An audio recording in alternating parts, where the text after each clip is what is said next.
Welcome everybody to the Raptors 2K podcast brought to you by Uber Eats. I know it's been a little while, but it's good to be back. I'm your boy Phil. I'm joined with my guy Shane, and we're here to talk a little bit of 2K. Shane, how are we feeling today? Not bad, man. Considering the state of the world, I'm in good health. Things are getting a little crazy out there. We're recording this just before Christmas. I suspect this will come out probably in the week between Christmas and New Year's, but that's why I'm wearing my ugly green gamer sweater, and I didn't want to point it out, match. but yes, it's pretty hideous. In your face. Yeah, very in your face. This is what I wear for these holiday gigs when I'm working my day job. But yeah, it's good to see you, Phil. Yeah, for sure, man. Always a pleasure to link up. Before we even dive into this, Shane, you already know what's on my mind. Okay, first thing when I wake up, I'm hungry. Okay, so we're gonna be recording this podcast. I gotta get something to eat. How you feel about that? Yeah, I'm down. You're on the West Coast, so it's even earlier for you than it is for me. But I'm at that point in my day where I break the fast. So we do like to give a little bit of life advice. There have been times in this podcast where we've talked about things that we've learned along the way, and I know you got on a real health tip recently as well, or in recent years, I should say. And for me, intermittent fasting is like one of those life hacks. I don't think I'll ever go back. So for anyone out there who's struggling, like I was like a really skinny kid. I think I graduated university $170, and that year I hit 200, and now I walk around like 220, try to get myself down to 210. But one of the things I've found to really help with that is intermittent fasting. So usually we're recording a little later in the day, again, time zone accounting and whatnot. But today we're meeting around noon. And so I'm at that point where I'm actually going to do a smoothie today instead of what I would usually get, which, we've talked about in the past. And again, would be remiss not to plug the Uber Pass. You get free delivery on not only your meals, but also groceries, alcohol, etc. I've been a user of Uber Pass ever since, even before this podcast. And I'll tell you, you get free delivery fees when you hit a threshold. So what I find is like, sometimes I'm like a buck or two away from hitting the threshold. And then I end up getting like that item I was not going to splurge on, like maybe like a Gatorade or some sort of a side, and ends up being about the same cost. So it's almost like it feels like you're getting the stuff for free. So big fan of the Uber Pass. Make sure you guys check that out. Uber Pass, too good. I am ordering tacos because breakfast tacos just sound really good. There's a spot like 10 minutes away. Already got it prompted up. Place my order. You're a big taco guy. I feel like you had taco a couple times. I've like float between sushi and tacos. It's a West Coast thing. I'm not proud of it, but yes, that's where we are. I'm gonna confirm mine. I'm good to go. How about you? What kind of smoothie are you getting? Usually I like a blueberry base smoothie, usually like an almond milk, add obviously protein. So for those of you out there who are trying to get on the smoothie tip, the key to having a smoothie and not feeling hungry after is lots of protein. So throw lots of protein in that thing, and you can get that not only through the protein powder, but also through like, nut butter, almond butter, peanut butter, that kind of stuff that will really help. Hemp hearts I like as well. Throw chia seeds in there. And then, have you heard of MCT? I have not heard of MCT. So MCT is this like concentrate from coconuts that is apparently like a natural kind of like focus and energy supplement. So it's like been described to me as like a natural Adderall. I think we can say that given that we talk about some of the PED stuff in gaming in the past on this podcast. But yeah, that's kind of how it's been described to me, is gives you energy, gives you focus. At this point, I don't even know. I've just been putting it in daily and I feel great when I do it. So I'm assuming that that's having a positive effect. Well, I'll tell you what, man. You want to talk about energy and focus. Honestly, that might just describe the guest we have for episode number 4. Shane, now you know this young man, this individual very well. Please introduce our first guest. Yeah, very excited to have Yay Not Gaming, an NBA 2K League champion from the Cinderella run in Season 1. He's now moved to being a scout and a content creator. I know he's got aspirations to be a GM or to work for a team in the league. I think he's done a great job of networking. He reached out to me earlier this year to just, pick my brain, ask me some questions, get some career advice. So I guess without further ado, producer Colin, let's bring in our guest for today's podcast, Yay Not Gaming. Yo, what's up, man? Thanks for having me. Hey, it's a pleasure, Yay. It's been too long. We've been talking about doing this, I think, since like last summer. I tweeted asking who people would want to see on the podcast, and your name kept coming up.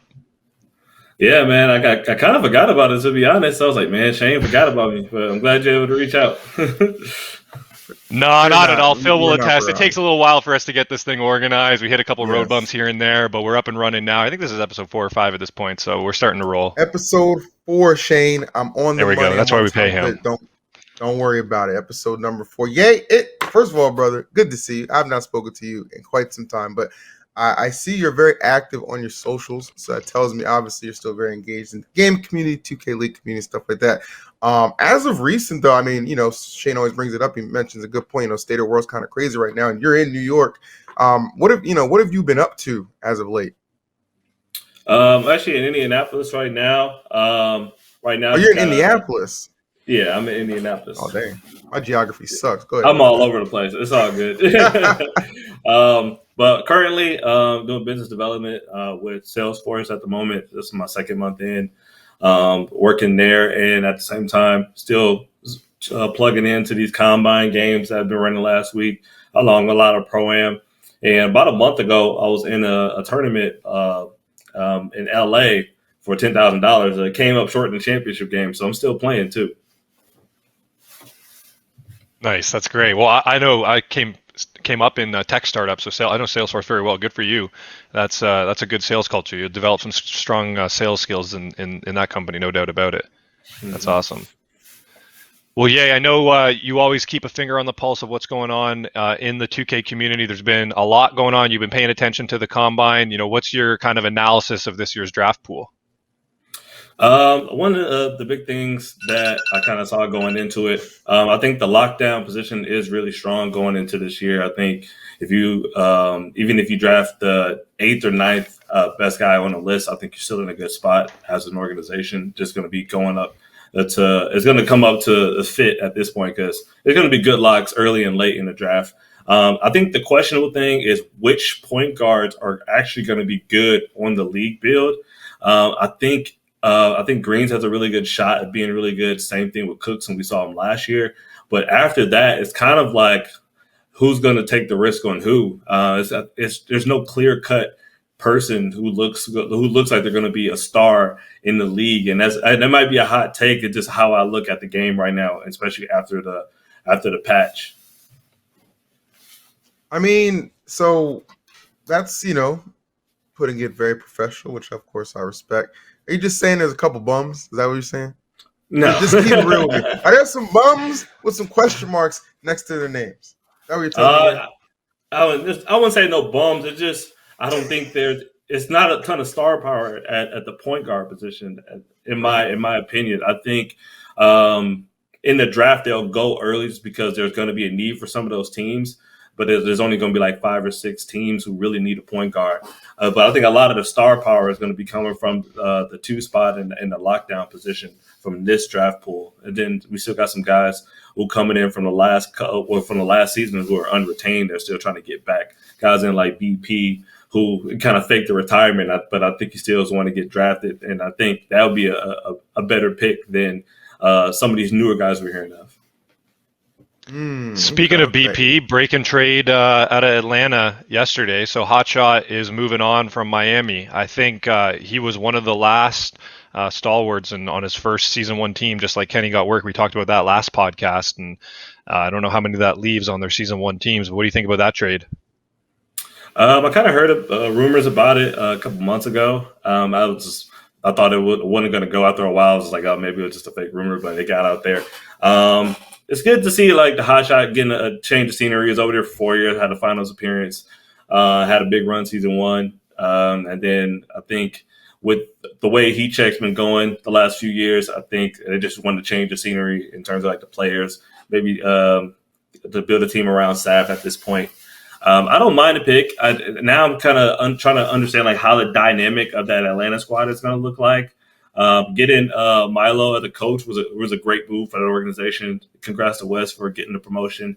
Getting Siege at point guard is I think Siege is going to be talented enough where he's going to be able to carry the backcourt. So I think my draft strategy for that squad is kind of wait on a 2 guard because Siege is kind of ball dominant, and I mean the 2 guards play well off of him, and just try to strengthen that front court up to try to get a good swing guy at power forward position, or try to get a versatile like big like a DJ early.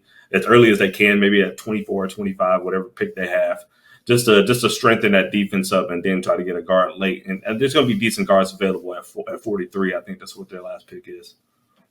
Really? Yeah, You they think better be you can paying get two for guards this at 43? advice. Wow. Throw it out there. Yeah, it won't get any stars at 43, but at 20, I can't remember which pick they traded for. I think they traded 6 and 22 for Hot Shot and got 20 something back. At that spot, I think there might be. I think between 24 and 43, you're probably going to see maybe 2 shooting guards get drafted, 2 or 3.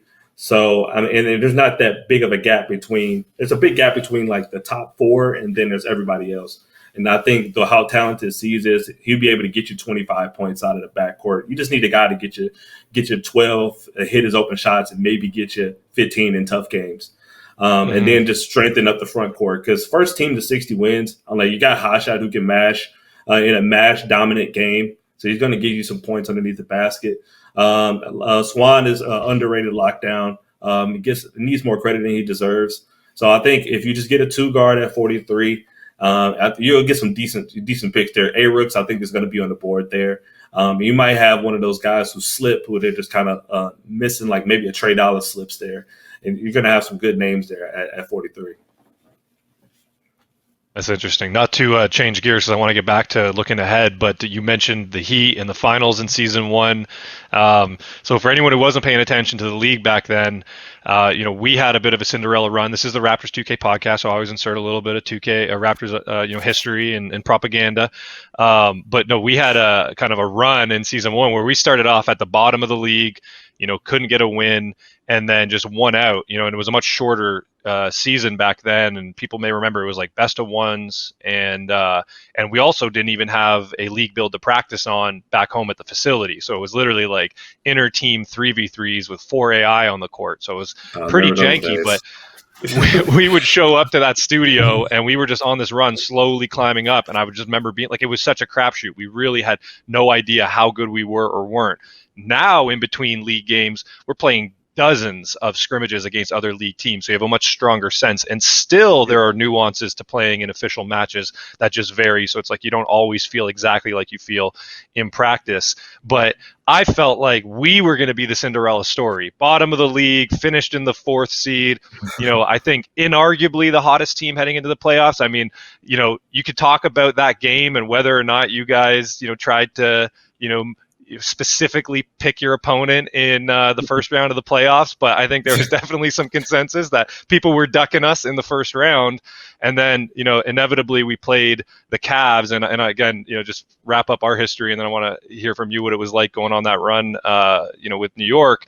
But we ended up playing the Cavs like probably 30 times in scrimmages, because by that point in the season we had the practice mode available, and we beat them like 28 out of 30 times, maybe 29 out of 30 times. And Jerry, who ended up becoming our center, was their center, and he told me, he's like, you guys messed up by playing us so much because we learned how to play you.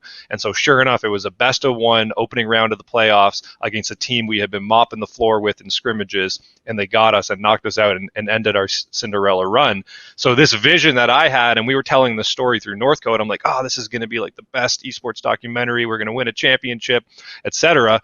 You guys actually experienced, because you guys were the true Cinderella story. I mean, you didn't even go on a regular season run. You were like close to the bottom of the league, but you won the ticket. And again, I think most people listening to this probably know the ticket is like our wild card tournament. So all of the non-playoff teams get to compete in a final tournament to earn 1 and now 2 spots in the playoffs. But back then it was just 1. You guys won the ticket and then ran the board in the playoffs and took home the first ever NBA 2K League championship. So I know you got a diamond ring to show for that. But why don't you talk to us a little bit about what that experience was like? Oh, man, it was crazy. I remember it was like the patch came out right before we played the Sixers. No, right after we played before. And because remember, was it Pure Rim could shoot middies or and you can double mash. And so they made it to where the bigs aren't able to shoot as well. And that required the power forward to kind of go to a shooting build, which kind of opened it up for us. And we started playing a different way of a style at that time. We started running, everybody was running 5 out, and we were running a high pick and roll, playing free boards offense to where we required the center to step up on Kuda, and Kuda just shot whatever, and then we pretty much ran the offense off of the rebound. And I mean, we won a lot of games that way. It was hard to guard, and the best way to really guard it was to do it yourself and try to get points on the other side. And it started with the Sixers, and then that was the first game we won going into the ticket. And I think we played you guys the first round of the ticket that game, and I think that was the game we were most nervous about because you guys were so hot at the time, and we was able to pull that one off. And then we got to play the Cavs and shoot, I forgot who else we ran into before we got to the Celtics. But like that whole run with that whole day was super exhausting because you had to stay at the studio. It was like one whole day of games, and we like went to go eat, got some Uber Eats sent to the facility, got to sit upstairs, get some shots up, and then was able to pull that off. And then the whole journey. This is right when we start getting the practice build right after the ticket, and we played the Pistons. And at the time, we thought the Pistons were the best defensive team to go up against. It had Ramo and like Rux, who had a really good front court, and then Insanity was over there. And we were able to get a lot of runs against them because at that point, we knew we were going to get the Blazers in the first round.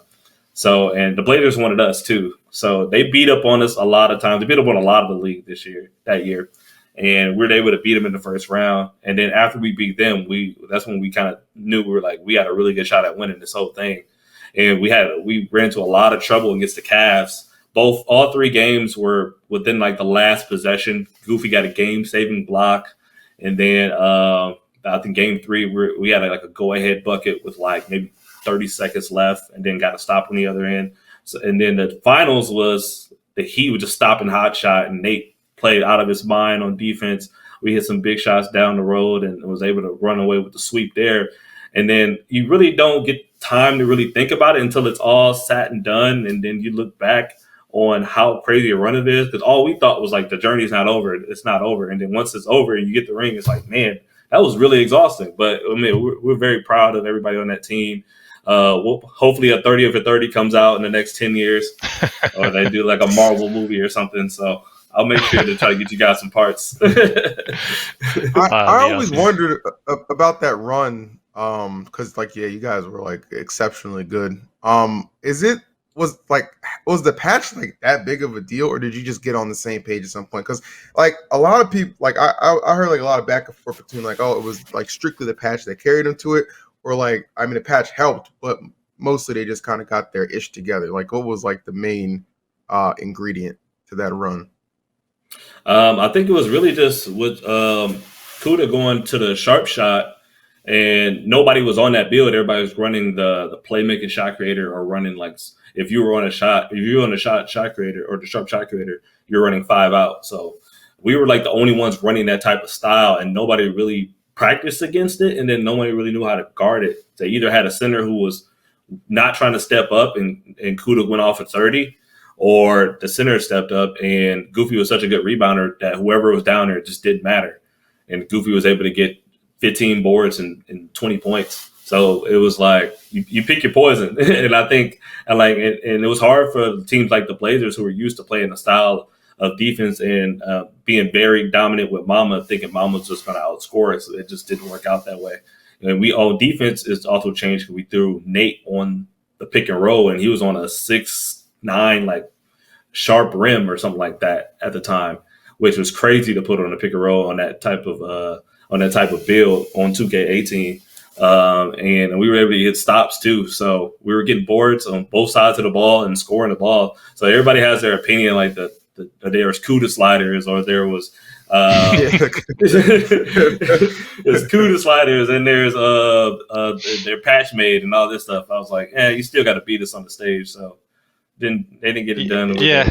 Figure it out. I'll say too, man, like, as frustrating as that patch update was, and we should talk about that and whether that, should be part of our league or not, but you guys weren't exploiting it the same way that other teams were. And like, just to be specific, I mean, I remember, we kind of, on our run coming from the bottom up to 4th seed, like we kind of hit everyone when they were super hot. Like we played all the teams that were like top of the league out of the gate, and then the teams that were struggling out of the gate, like the Grizz and the Heat, got really hot after that patch update because they just had like Hot Shot and Authentic African just like slashing the rim like crazy and playing 5 out. And so it was like really static playing those teams. And I remember like shout out Trey, because Trey was just this kind of like cold shooter for us. But then all of a sudden, like because Kenny was playing the 1 and he really had no defense at the 1, Trey just started like playing crazy D. We were calling him the 5 out stopper. And, he really, I think, carried on D for those games and like helped us get into that position, to be at in the playoffs. But you guys weren't playing that exact same way. Like it was actually refreshing. I remember it being exciting. And like you said, Kuda was shooting the lights out. Like we had a watch party at the Bell 5 house, and like there's actually a video series coming out early next year. Here's a little teaser on this. And like that watch party, like you could see some of the reactions from people in the room. Like it was an exciting finals to watch just because of like some of the crazy shots that were getting hit and some of the big defensive plays. And yeah, it wasn't just 5 out slash the rim like everyone else seemed to be doing with the meta at that time. Yeah, man, Kuda and Goofy really figured it out. They got on the same page with the PNR.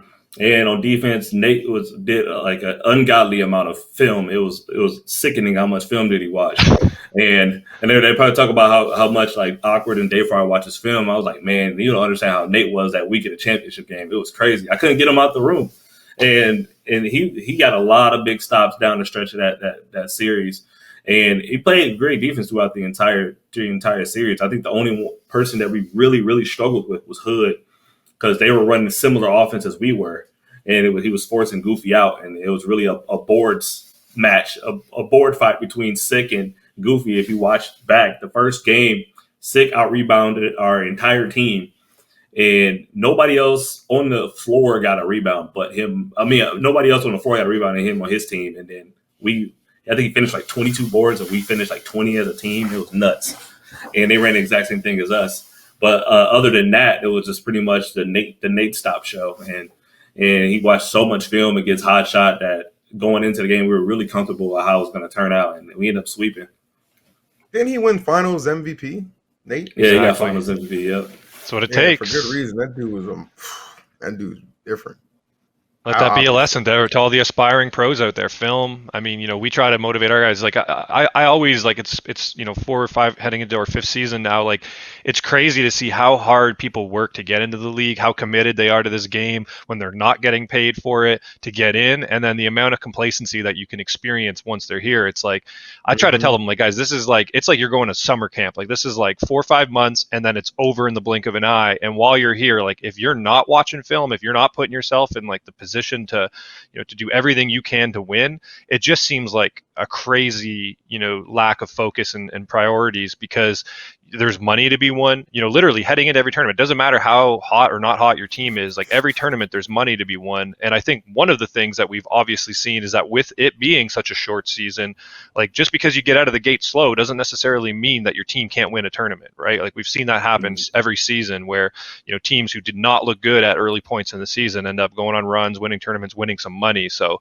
yeah, that's a good lesson for everybody out there, like how important film is. I know for us, we've experimented every year with different approaches to film, and I think we finally landed on like the proper approach for ourselves last year. It felt like our film sessions got like really constructive and thorough. We're going to probably repeat that again this year, but just shout out to Nate for putting in that hard work and for it paying off and getting MVP and helping you guys win those diamond rings. Oh yeah, it was definitely due to film. We watched a lot of film too in the facility we had, and MSG Network. Shout out MSG Networks for keeping us in the room we had and being able to make all that noise without kicking us out. And it was a lot of watching film. It was a lot of 3-on-3 or scrimmaging the Pistons. You mentioned Hood. I want to bring him up for a second here, just because, it's an interesting case where, remember, like he came out of the gates and was like on Sports Center. Like there was like some crazy clip LeBron comparing James of 2K. Never forget. Good Lord. Exactly. And then yeah, he gave us a lot of trouble as well. And I think again the Cavs struggled a little bit, but then found their form in the playoffs, and we're a pretty tough team. And obviously you guys were able to get through them, but they knocked us out when we were at the top of our game. And then obviously Hood struggled, and I think he got a couple other chances that seemed like good fits, right? It felt like a cultural fit with Blazer 5. But as I'm now looking at like the state of the league, and like you talk about rooks maybe being there at like, the 44th pick or wherever they'll be drafting, wherever the Hawks will be drafting their potential 2 guard. Like, one of my thoughts is that there's these players who were like superstars early on, and then maybe like the meta didn't fit or the team didn't fit, and they've kind of moved on. But it feels to me like the type of game where like those players could make a comeback. I want to know your thoughts on that. Like, as I look at the draft pool, like obviously every year there are some new stars that come in, but I wouldn't say like it has the league has aged in a way where like season 1 looked like a weak season. I think like early on, because I really had no idea, the sentiment on Twitter was, oh, so many stars were overlooked. But then the season 2 draft, I think, was probably the weakest draft. And so I want to know your thoughts on that. Like, what is there potential for players who were, out of the gate really hot and then kind of couldn't find their stride in later seasons? Is there potential for them to return to the league? Like, obviously yourself being a player who won a championship in season 1 and now, aren't playing at least at the pro level.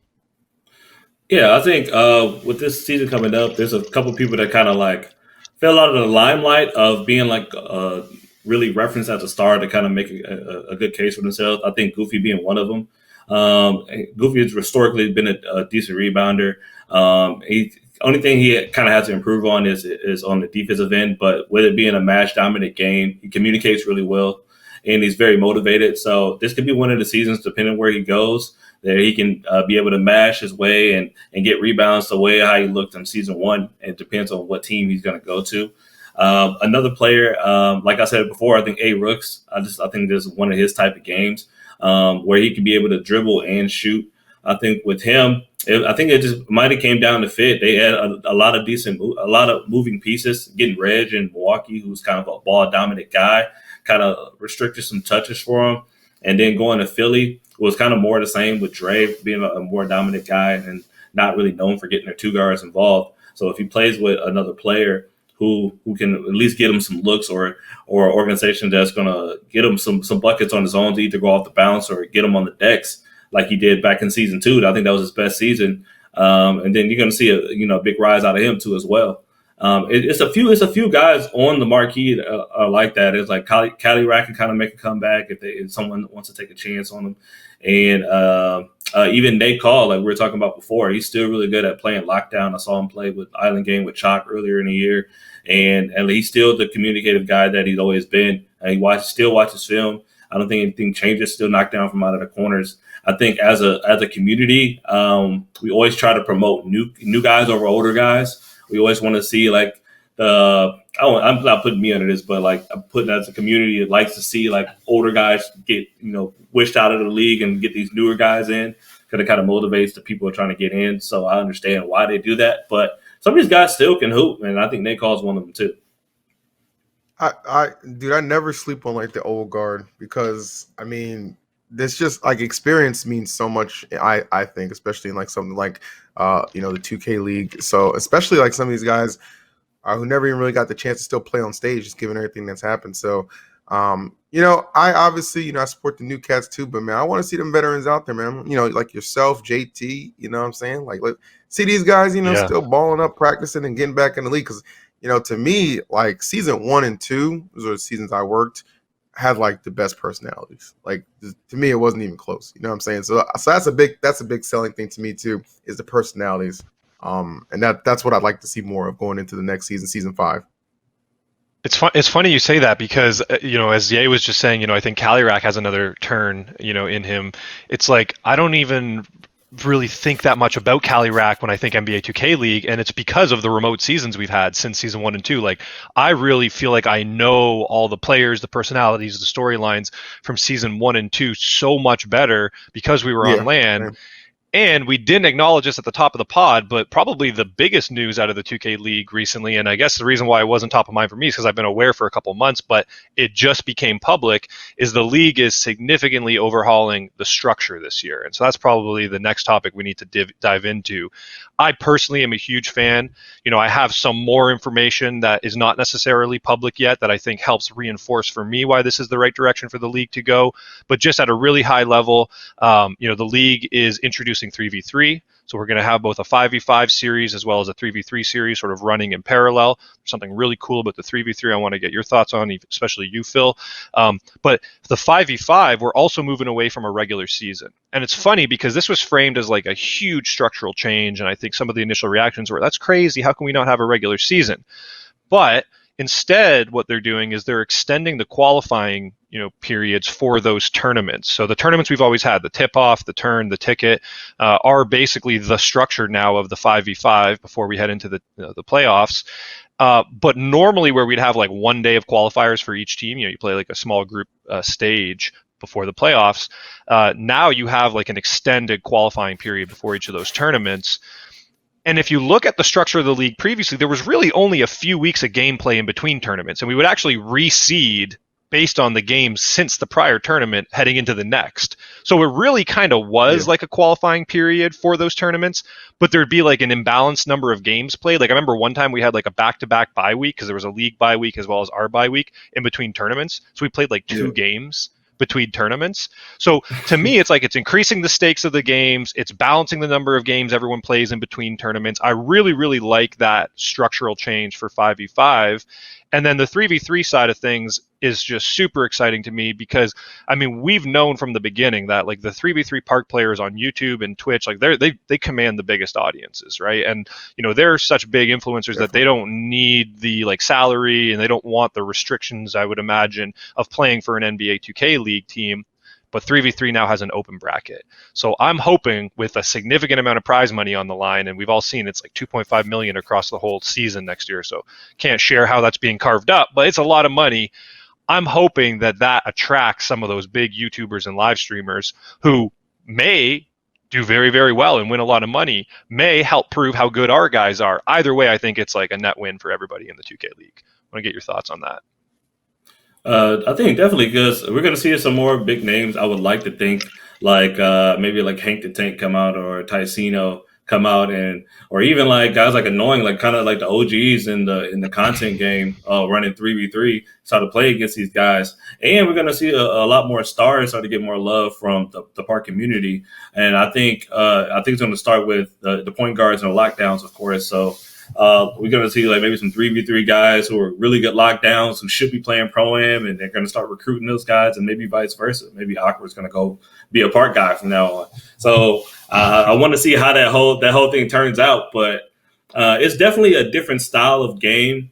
I think if you look at some of the great stage players, guys like Fana, who I think is going to has a higher chance of getting drafted this year just off of 3v3 alone. I think it's going to make a big impact for every team he plays for, and see how the guys in the 2K League and fare on a 3v3 setting. Now the floor is way more spaced out, and you have to switch up the way you play. So it's going to be interesting, but I think we're going to definitely have a lot more eyes on it. I think we're going to create a lot more stars this way.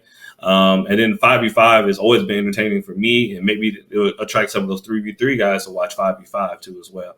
And it opens it up to the amateur scene, so maybe motivate some more players to go up against these guys since they like to talk trash in the Twitter comments. Obviously. And helps us discover those amateur players, right? Like the problem right now is, post draft, it's like always hard to size up, right? Like how would these guys be doing if the league players were in Pro-Am?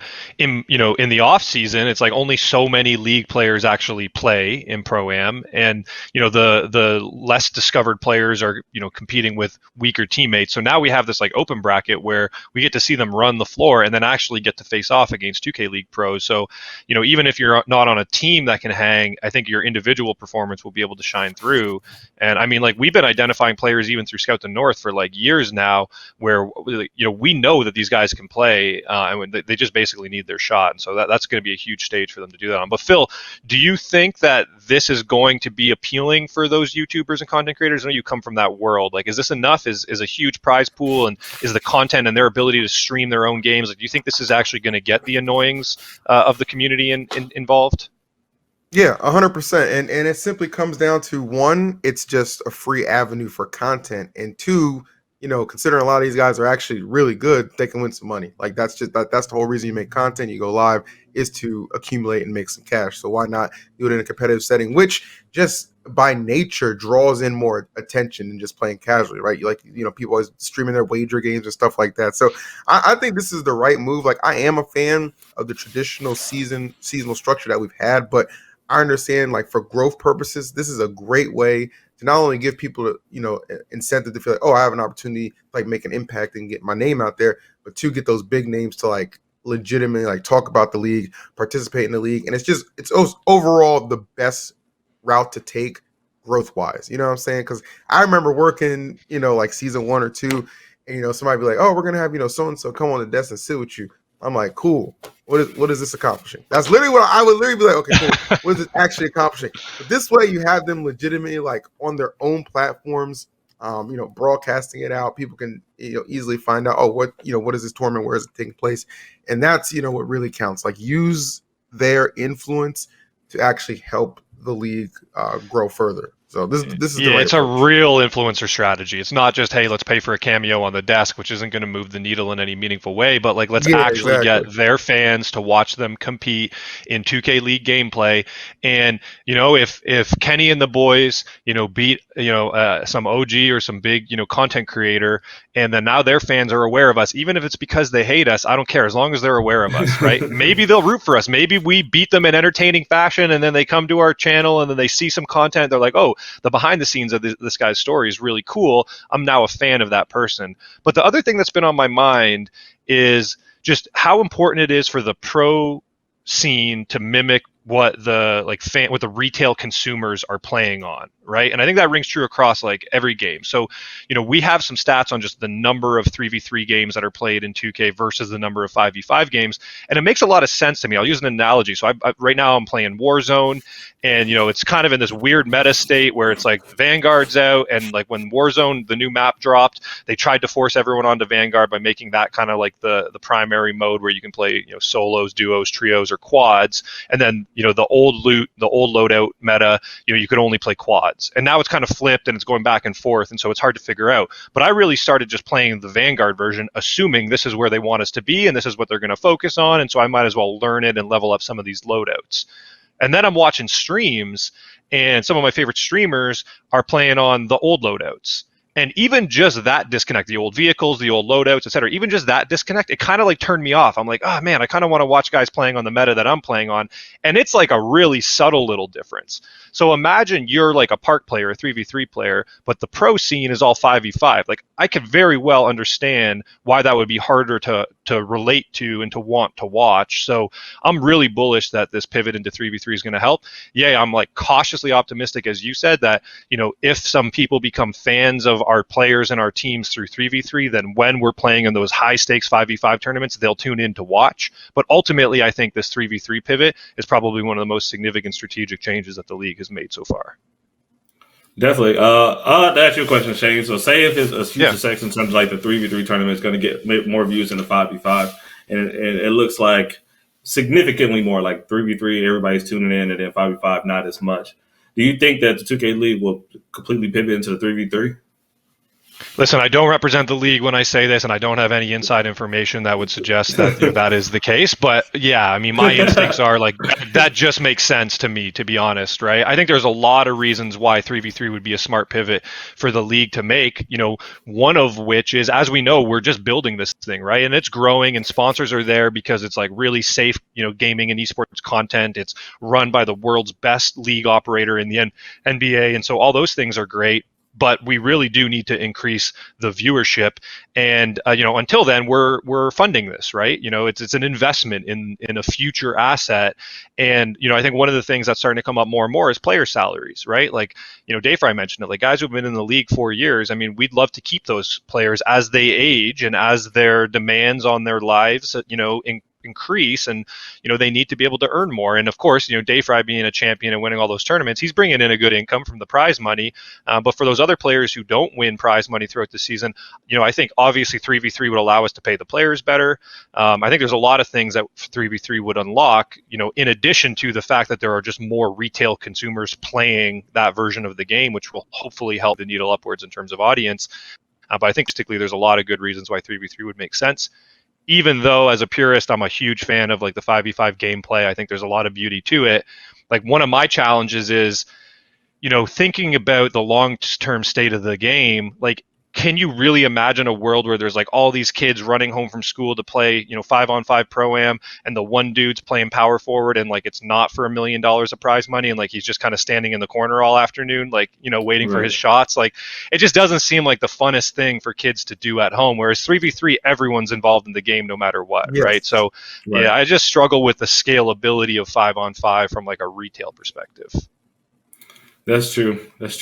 I mean, one thing I always kind of commented with, kind of banter with players over the years is like those corner guys being able to do something just to get more involved in the game. I know the way the meta works in 2K is kind of like pick and roll offense. Your lockdown system in one corner, your power forward system in the other corner, and that's just how it is. But maybe giving those guys a different kind of ability, like a power forward be able to be an OP at post moves, or having a lockdown, being crazy at getting alley-oops. Even that's a lot to ask for, and it still might go down to being a meta. But it's hard to really get a balance of really good offense and really good defense, and keeping everybody involved in the 5v5 side without everybody moving around. So I totally agree with you. Like the 3v3 makes a lot more sense if it's successful, as we think it's going to be, and like the league being able to pivot to that specifically, and only 3v3. Well, I think we're working with Sam Pham as our sort of coach analyst. He's doing a lot of like X's and O's content on YouTube, and so he and I have had this conversation a couple times. He believes there is a way to make the 5v5 meta, be dynamic enough that all 5 players on the court can have a really pivotal role. He thinks there's some things you can do with the builds, that will enable that. So I don't know. Things in esports and games change so quickly. Like, it's impossible to predict where we're going to be 5 years from now, 10 years from now. So, hard to say where we're going to end up. But one thing I'm really happy about is the 2K League is experimenting. They're constantly looking for ways to increase the stakes and increase the viewership. And again, I think this is like one of the smartest pivots that we've made. Definitely. I totally agree. Yeah, I think the new team coming in too, the Ducks Gaming, is kind of getting thrown for a little bit of a loop here too. But honestly, with the 3v3 style, like it's almost like more even footing, because like, you're not just all the traditional 5v5s, right? So we're all kind of getting a reboot here in a sense, which I think is really going to help. For you, Ye, do you still have aspirations to rejoin the league, or are you is the scouting GM role kind of where you're transitioning to? Definitely wanted to go into the scouting GM role and move up an organization that way. I think I still do enjoy and playing the game, and I still can get out there and play with these guys. I'm still in like pro-am leagues. I had the tournament in LA, and I was on the league build. Did all right, just came up a little short, but I'm like, I still have fun playing the game. But like Shane was saying earlier, and he was talking about how Day Fry, a lot of these guys are getting older now. They demand more from life. Like, I have a 9-year-old child. I'm planning to have a family, like extend my family one day, and like the salary that the league has on the table now, it just won't be enough. And then I would have to guarantee to win a championship every year in order to really stick to it long term, and at the same time keep my skills up, and stay in the league. So it's just not enough security in it as a player. Just for me personally, I'm 30 years old. So I definitely would like to get in on the behind the curtain, the behind the scenes type of deal, and be able to be a manager and help these guys get to where they want to go and get the organization where they want to be. And I'll add on that, I think when you consider, it's like a half year or less, typically about a 5-month commitment, and a lot of your costs are covered. I mean, I know every team's a little bit different, but you don't pay rent. There really is an opportunity to save quite a bit of money, I think, during a season, and I think you see a lot of sneakers getting bought, on Twitter in the middle of the season and stuff. And then you have like this off season, the 6-month off season where, it's certainly not conducive to building a career, but there's a lot of work that you can do, on a temporary basis in the off season, right? Like I know Type right now, it depends on your specific circumstances, but he's got an uncle in construction, so he goes and does construction. I know some people like drive Uber and that kind of thing in the off season. So, I think it is manageable for those who are able to kind of find their stride in the off season. But yeah, of course, we would all love to see everything grow, and we'd love to see, guys who are starting to age out, be able to see long-term viability in staying in the league, because, they're some of the best personalities and stars that we have, right? We invest in these players, brands, and, it sucks to lose them, right? Opens the door for new brands to come up, but there's so many great stories that, we've only got a short window into. I mean, Hood would be another example of that, right? Like he was such an exciting, dynamic personality, We talked last week about BP having a little Kyrie in him. I mean, Hood definitely had a little Kyrie in him too, but like, that's what we need in this league. Those are storylines. That's exciting. It gets headlines and all that kind of stuff. So, well, yeah, I think you are absolutely a wealth of knowledge. I mean, anyone listening to this podcast can tell, like, you remember the details in and out of everything that's happened in this league since then. And so I think you're a great fit. You got a very mature approach, to being a scout and a GM. And I know you and I had a conversation a couple months ago. And I think if you keep your head down and stay focused on that, some opportunities should open for you. I have a question on that front for you. Is there a unanimous first overall pick? And if not unanimous, who do you think is going to be the first overall pick this year? I did think it was unanimous maybe like 3 weeks ago, but I started to change my mind. But I think it would be the first overall pick. I think it's going to go to the Hoodie Ty, aka Eyeball Greens, to the Mavs. I think he's one of those guys who take a risk on, play point guard. I think he's really good at breaking down the defense and getting his other players involved. I've heard whispers about maybe Seldom, but I think that's a little more risky. I think if you want to get some content done, and if you want to like be in a limelight and worry about that and get Seldom, but I think they're going to get Greens. The Greens is a safe pick in my bet. Seems to be community consensus for sure. And yeah. Oh, did you guys hear that? My doorbell rang. So you know what time it is? My Uber Eats has arrived. That means it's the end of the podcast. Guys, it's always great catching up with you, Phil. Yay, it's been too long. Hopefully we can get you back on the show. Any final thoughts, comments, questions, stories before we wrap up? Check me out on Twitter, Yay Not Gaming, YUYNOTGAMING. And also follow me on YouTube, or subscribe on YouTube is Yay Space, Not Space Gaming, where I have more content coming out about Pro-Am and the 2K League, get into some draft combine thoughts, and maybe do a couple mock drafts on there with some other analysts as well. Going to get a little more active. Just stay tuned. We'll definitely do that. Yeah, man. Appreciate your time, Yay. As always, Shane, a pleasure. Guys, was the Raptors 2K podcast brought to you by Uber Eats. Appreciate you watching. Make sure you like, comment, and subscribe. Catch you on the next one. Happy holidays, everyone.